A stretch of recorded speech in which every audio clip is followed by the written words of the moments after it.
세월을 아끼라, 때가 악하니라. 어떻게 해야 세월을 아낄 수 있을까? 술 취하지 말고 오직 성령으로 충만하라, 이렇게 말씀하셨습니다. 여러분, 오직 성령으로 충만함을 받으시기를 주의 이름으로 축원합니다. 성령으로 충만함을 받으면 제일 큰 첫 번째 변화가 뭐라고 그랬죠? 예배가 바뀝니다. 예배가 회복이 되죠. 시와 찬송과 신령한 노래, 새 노래로 서로 화답하는 예배의 감격이 있어요. 하늘 문이 열림을 경험하게 됩니다. 여러분, 가장 큰 축복이 뭔지 아십니까? 바로 하나님을 만나는 것입니다. 인생의 가장 큰 복은 하나님을 만나는 거예요. 우리가 천국 가서 뭐 하겠습니까? 천국 가서 이 땅에서 우리가 즐겁게 여기는 것들을 즐거움이 되겠습니까? 가장 큰 즐거움은 하나님을 만나는 거예요. 그리고 그 하나님 안에서 진정한 복락과 진정한 만족을 누리게 되는 것이죠. 그것을 일상의 삶으로, 일상에서의 개인의 예배로 이어지게 한다는 것입니다. 바로 마음으로 주께 노래하고 마음으로 찬송하며 항상 범사에 감사할 수 있는 것, 이게 바로 우리의 진정한 성령 충만의 열매인 것입니다. 그 다음에 변화가 뭐냐? 삶이 바뀌어요. 삶이 바뀌어요. 삶의 목적이 달라져요. 하나님을 만나게 되면 삶의 가치가 달라진다는 것입니다. 하나님을 만나기 전에 가치는 뭡니까? 이 땅에서 잘 먹고 잘 사는 거, 이 땅에서 그저 쾌락 누리고 사는 거. 여러분, 그것도 하루 이틀이지. 이 땅에서 아무리 잘 먹고 잘 살아도요, 사람이 병들면 다 소용이 없습니다. 사람이 왜 죽는 줄 아십니까? 굶어 죽습니다. 음식이 안 들어가요. 물을 마실 수가 없어요. 그리고 왜 죽습니까? 숨을 쉴 수가 없어요. 그래서 죽는 거예요. 아무리 많이 가지고 있어도, 아무리 많은 것을 이루고 있어도 죽으면 끝입니다. 근데 그리스도인들은 그게 가치가 아니에요. 오늘 주님이 우리에게 주신 사명이 뭡니까? 21절, 그리스도를 경외함으로 피차 뭐 하라고요? 복종하라. 복종하라. 이게 무슨 복이에요? 복종하는 게 무슨 복이에요? 다들 자기가 주인이 돼서 자기가 주인 노릇하고 내 마음대로 하는 게 소원이지 않습니까? 내 방식대로, 내 뜻대로, 내 감정대로 내버려 두라고 아우성을 치는 게 세상인데, 근데 여러분, 사람은요, 하나님 아래에 있어야 가장 행복합니다. 복종이란 말이 무슨 뜻이냐면 누구누구 아래에 있다, 이런 뜻이에요. 그리스도를 경외함으로 피차 복종하라. 이건 뭐예요? 서로 굴종하란 말이 아니라 그리스도 아래, 하나님 아래 있는 복을 누리라 라는 것이죠. 여러분, 순종하는 그리스도인들이 되시기를 주의 이름으로 축원합니다. 바나바가 순종하는 그리스도인의 전형적인 모델이에요. 사도행전 4장 36절을 보면 구브로에서 난 레위족 사람이 있으니 이름은 요셉이라. 사도들이 일컬어 바나바라. 번역하면 위로의 아들이라. 그가 밭이 있음에 팔아서 그 값을 가지고 어디에 두었습니까? 사도들의 발 앞에 두었습니다. 이것은 단순한 기부 행위를 설명하지 않습니다. 물론 자신의 모든 소유를 팔아가지고 헌금한 것은 맞아요. 근데 왜 하필이면 사도들의 발 앞에 두었다고 표현을 했을까요? 그 이유는 청교도인 존 오웬 목사님은 이렇게 해석을 했어요. 모든 소유권을 내려놓았다. 교회의 질서에 겸손하게 복종했다. 이렇게 해석을 했어요. 참 놀라운 해석이죠. 사도들의 발 앞에 자신의 재산을 두었다는 것은 이 재산의 소유권이 내게 있지 않다는, 누구에 있다는 거예요? 주님께 있다는 거예요. 실제로 그것을 실천한 것이죠. 매튜 헨리 목사님은 이렇게 해석을 했어요.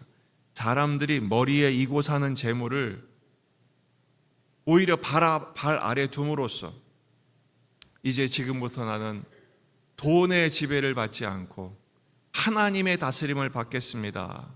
하나님의 보호 아래에 있겠습니다. 라는 믿음의 고백이란 것이죠. 헌금이 아니라 헌신이었던 것입니다. 여러분, 순종이 뭐라고요? 순종. 존 비비어의 순종을 제가 설명해 드렸잖아요. 순종이 뭐예요? 하나님의 보호 아래에 들어가는 것. 바로 바나바는 하나님의 보호 아래, 하나님의 다스림 아래, 하나님의 통치 아래 자신을 온전히 내어 드린 것입니다. 여러분, 전부를 드렸으니 이제 바나바는 손가락 빨고 살았을까요?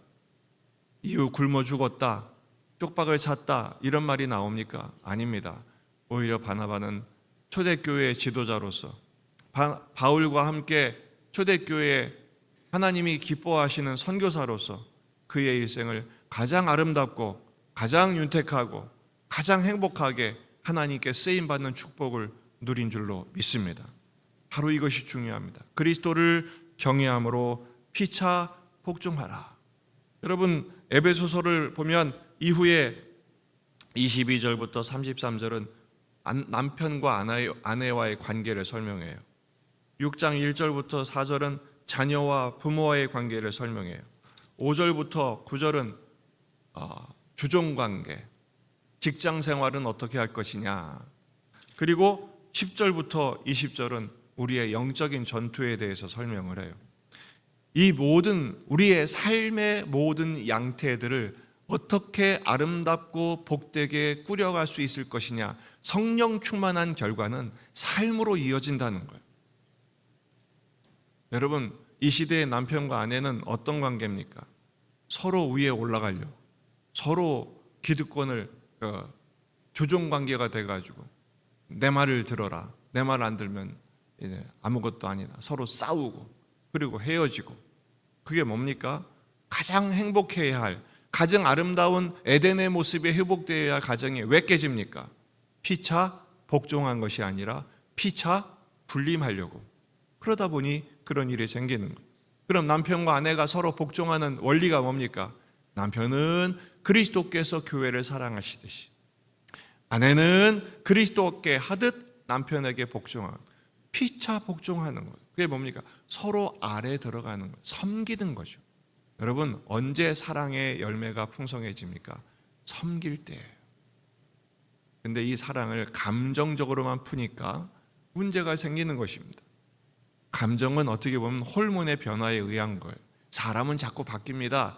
거기에 따라가면은 결국은 나중에는 서로 그냥 의리로 산다면서요? 그게 아닙니다. 그리스도를 경외함으로 피차 복종한. 여러분, 가정생활은요, 예수님 닮는 연습 현장이에요. 예수님 닮는 거예요. 부모 자녀 관계도 마찬가지입니다. 자녀는 부모님을 예수님처럼 공경하는 거예요. 부모는 예수님의 말씀으로 예수님의 제자가 되도록 이 자녀들을 양육하는 거예요. 당시에 이 말은 굉장히 개혁적인 거예요. 왜냐하면 자녀들은 당시에 물건처럼 취급받았어요. 그냥 버리기도 하고요, 남 주기도 하고요. 근데 바로 예수님의 제자로 삼으라는 거예요. 부모와 자녀 관계도 마찬가지예요. 피차 그리스도 앞에 복종하는 것입니다. 상전과 또 하인도 마찬가지입니다. 종은 상전에게 예수님께 하듯 섬기고, 상전도 하나님을 의식하고 예수님의 뜻대로 인격적으로 공평하게 대하라는 거예요. 결국 이 모든 것은 무엇을 말합니까? 성령 충만한 결과는 삶의 열매로 나타난다. 여러분, 2026년도 성령 충만하되 교회 안에서만 충만하지 마시고 우리의 삶의 모든 현장이 성령 충만한 열매로 가득하시기를 주의 이름으로 축원합니다. 결국 이것을 요약하면 뭐냐? 성령 충만은 은사로 끝나는 게 아니라 인격과 성품으로 결실되는 거예요. 성령의 열매가 무엇입니까? 갈라디아서 5장 22절에 이렇게 말씀하시죠. 오직 성령의 열매는 잘하는 거죠. 같이 읽어봅시다. 시작. 사랑과 희락과 화평과 오래 참음과 자비와 양선과 충성과 온유와 절제니 이 같은 것을 금지할 법이 없다는 거예요. 이건 뭡니까? 성령 충만하면 자연스럽게 이런 열매가 맺혀진다라는 것입니다. 그러면 이런 열매를 맺은 우리의 삶은 나는 이렇게 열매를 많이 맺었으니까 됐다. 아닙니다. 왜 이런 열매를 맺게 하실까요? 이런 열매를 맺게 하신 이유는 우리 교회의 비전과 연결되어 있어요. 우리 교회 비전이 뭐죠? 세상의 빛과 소금이 되는 선교적인 제자 공동체. 여러분, 우리 교회가 왜 선교적인 교회여야 합니까? 선교하는 교회가 아니라 선교적인 교회가 되는 이유가 뭡니까? 물론 우리 교회도 선교 많이 합니다. 여러분, 해외에만 복음을 전하는 게 선교가 아니에요. 선교적인 교회가 뭡니까? 이 땅에 성육신하신 예수님처럼 사는 거예요. 선교적인 교회의 명제 앞에서 우리가 명심해야 될 게 있어요. 따라합시다. 나도 선교사다. 일상의 선교사요? 왜 따라하다 마세요? 일상의 선교사요? 일터의 선교사다. 그렇습니다. 주님 말씀하셨어요. 내가 아버지께 보냄받은 것처럼 나도 너희를 보내노라. 여러분, 우리는 보냄받은 선교사예요. 사도가 무슨 뜻입니까? 보냄받았다라는 뜻입니다. 우리도 보냄받았어요. 우리가 사도란 말은 아니에요. 사도적인 사명을 가진 거죠. 여러분의 삶의 자리, 사람들은 인생을 저주합니다. 왜 저런 사람 만나가지고 이렇게 사는지 모르겠다고, 왜 여기까지 와가지고 이렇게 사는지 모르겠다고. 그것은 참 불행한 인생입니다. 복된 인생은 뭡니까? 나는 주님께 보냄받았다. 내가 왜 저 인간 만나가지고 이렇게 사냐, 이게 아니라 내가 저 사람을 섬기라고 하나님 보내셨다. 그게 사명이에요. 내가 저 사람 살리라고, 우리 애들 세우라고, 하나님 우리 교회를 세우라고 나를 보내셨다. 그리고 보내신 곳에서 시키신 일을 감당하는 것이죠. 그렇습니다. 그렇게 되려면 성령 충만하지 않고는 감당할 길이 없습니다. 그래서 자꾸 성령 충만한 것과 성령 충만의 열매는 계속 사이클이 맞돌아가는 거예요. 선순환되는 거예요. 그렇게 될 때 우리의 삶이 사명이 되고, 그 사명을 감당할 때 또 감당할 수 있는 은사를 주시고, 성령의 은사를 주시고, 또 은사만 주십니까? 계속해서 이 사명 감당하다 보니 힘이 딸려요, 안 딸려요? 힘이 딸리죠. 그때마다 악을 쓰는 것이 아니라 주님께 구하는 거예요. 계속 기도하는 거예요. 항상 기뻐하고 계속 기도할 때 범사에 감사가 되는 것입니다. 그래서 갈라디아서 5장 24절에서는 계속 우리에게 촉구합니다. 그리스도 예수의 사람들은 육체와 함께 그 정욕과 탐심을 십자가에 못 박았느니라. 만일 우리가 성령으로 살면 또한 성령으로 행할지니 헛된 영광을 구하여 서로 노엽게 하거나 서로 뭐 하지 말지니라. 서로 성질도 내지 말고 서로 질투하지 말라는, 두려운 마음으로 구원을 이루어야 되는데, 빌립보서 말씀대로 하면 우리가 항상 명심해야 될 게, 조심해야 될 게 있어요. 뭐와 뭐가 없이 하라? 원망과 시비가 없이 하라. 자, 결론입니다. 그럼 어떻게 우리가 지속적인 성령 충만을 경험할 수 있을까? 지금 방금 읽은 것처럼 십자가에 내 정욕과 탐심을 못 박아야 합니다. 따라합시다. 십자가를 통과하라. 십자가를 지고 가라. 그렇습니다. 십자가 앞에서 철로 역정에서 그 순례자가 자신의 모든 죄짐을 다 내려놓을 때 진정한 자유함을 얻은 것처럼 십자가를 통과하셔야 돼요. 십자가를 통과한다는 것은 종교적인 의미가 아니에요. 십자가를 통과한다는 철저한 회개를 말해요. 나는 죄인입니다. 저는 죄인입니다. 지난 주일 말씀을 통해서도 우리가 계속 묵상한 것처럼 내 죄를 발견해. 네가 잘못했다가 아니라 내가 문제. 사도행전 2장 38절 베드로가 이르되 너희가 뭐하여? 회개하여. 뭐하여? 회개하여 각각 예수 그리스도 이름으로 세례를 받고 죄 사함을 받으라. 그리하면 뭘 받아요? 선물을 받아요. 회개할 때 선물을 받습니다. 어떤 선물입니까? 성령의 선물을 받습니다. 여러분, 회개의 열매가 매일 풍성하기를 주의 이름으로 축원합니다. 자신을 살피는 거예요. 남을 보지 마시고 자신을 살피자고. 남 앞에 드러내려고 하지 마시고 주님 앞에 자신을 드러내세요. 그렇게 될 때 점점 우리를 거룩하게 하십니다. 그리고 두 번째, 성령님을 요청하셔야 돼요. 성령님을 환영하시고 성령님을 요청하십시오. 성령님은 언제 계십니까? 항상 계십니다. 성령님은 어디 계십니까? 우리와 함께 계십니다. 내 안에 계십니다. 성령님이 계시는 방식을 제가 설명해 드린 적이 있죠. 성령님 우리와 어떻게 계십니까? 위에 계십니다. 옆에 계십니다. 안에 계십니다. 성령님은 전방위적으로 우리와 함께 하십니다. 근데 왜 성령님이 전혀 느껴지지 않을까요? 성령님은 인격적인 분이세요. 우리가 환영하고 기뻐하고 요청하면 언제든지 도우십니다. 요청한 만큼 도우십니다. 근데 무시하고 외면하고 거부하면 성령님은 인격적인 분이 그래? 그럼 관둬. 그래서 그 사람은 더 이상 성령으로 살지 않아요. 지 승질로 사는 거죠. 그래서 지치는 거예요. 그래서 넘어지는 거예요. 그래서 낙심이 오는 것입니다. 우리가 성령으로 살면 또한 성령으로 행할지니, 그건 뭐예요? 성령으로 행한다, 성령을 요청하는 거예요. 누가복음 11장 13절, 너희가 악할지라도 좋은 것을 자식에게 줄 줄 알거든 하물며 너희 하늘 아버지께서 구하는 자에게 무엇을 주시지 않겠느냐? 성령을 주시지 않겠느냐. 다른 병행 구절에서는 좋은 것을 주시지 않게. 여러분, 우리에게 가장 좋은 게 뭐예요? 성령님이에요. 성령님은 우리의 가정교사와 같아요. 잘 모르겠거든 물어보세요. 물어보면 성령께서 지혜를 주십니다. 길을 알려주십니다. 언제 어떻게 구하는? 구하고 찾고 두드리는 거예요. 저도 참 많은 경험을 합니다. 사역의 문이 앞에 문이 닫혔어요. 이게 방법을 모르겠어요. 몸부림을 치면서 기도할수록 순식간에 보이진 않아요. 그러나 간절히 기도하면 어느 순간 여명의 빛이 쫙 다가오는 거예요. 제가 논문을 쓸 때도 그랬어요. 도대체 논문을 쓸 수가 없는 거예요. 하나님 어떡합니까?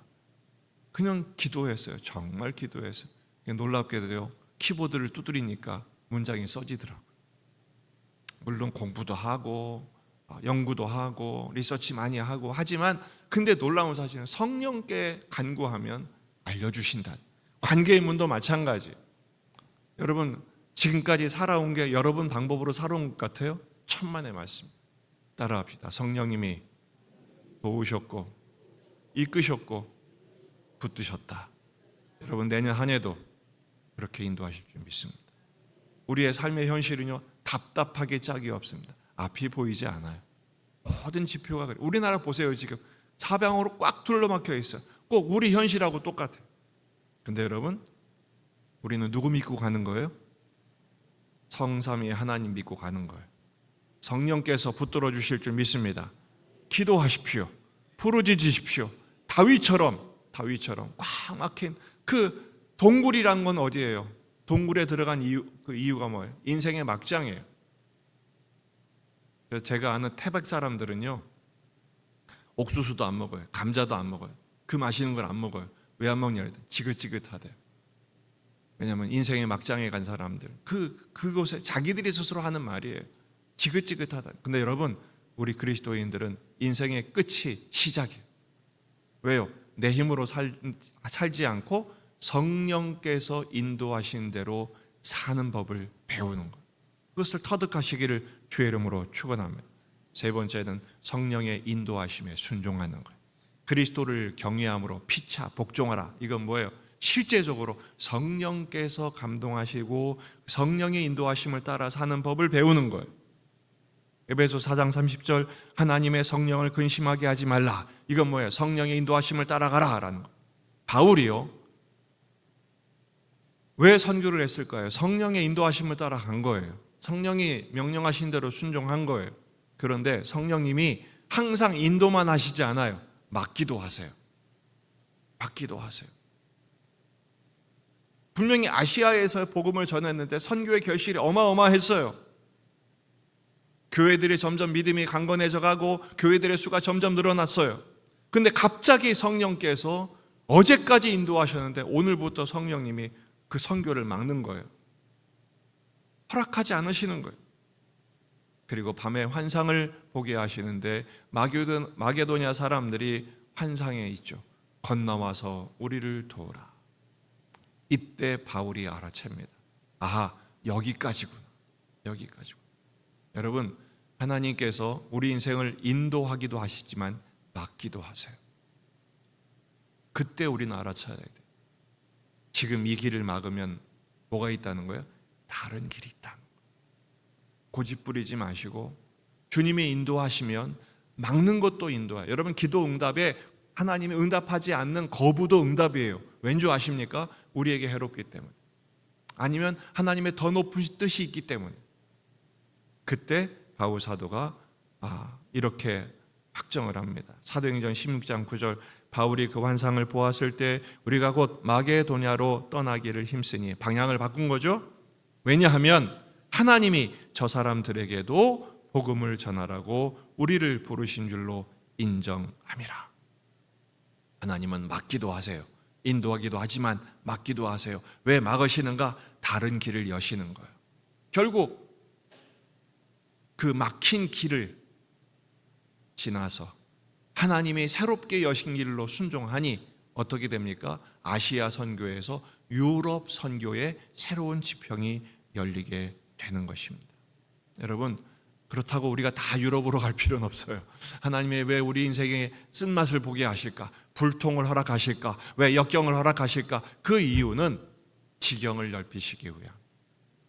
따라합시다. 나를 극복하고 넘어서야 주님을 닮는다. 그렇습니다. 왜 하나님 나를 깨뜨리실까? 왜 하나님 이런 인생의 쓴맛과 쓴잔을 보게 하실까? 우리 잔이, 진정한 잔이 넘치게 하시기 위함이에요. 성령 충만의 결론은 예수님 닮는 거예요. 여러분, 2026년 가장 큰 축복은 우리가 예수님 닮는 겁니다. 예수님의 인격, 예수님의 성품, 예수님의 비전, 예수님의 사역, 심지어 제 소원은 예수님의 표정까지 닮는 거예요. 여러분, 우리 표정에서 표독함이 나오지 않고 예수님의 미소가 나오기를 주의 이름으로 축원합니다. 그래서 여러분, 주님을 닮아가십시다. 그리고 주님이 원하시는 곳에서 주님이 원하시는 일을 따라가십시다.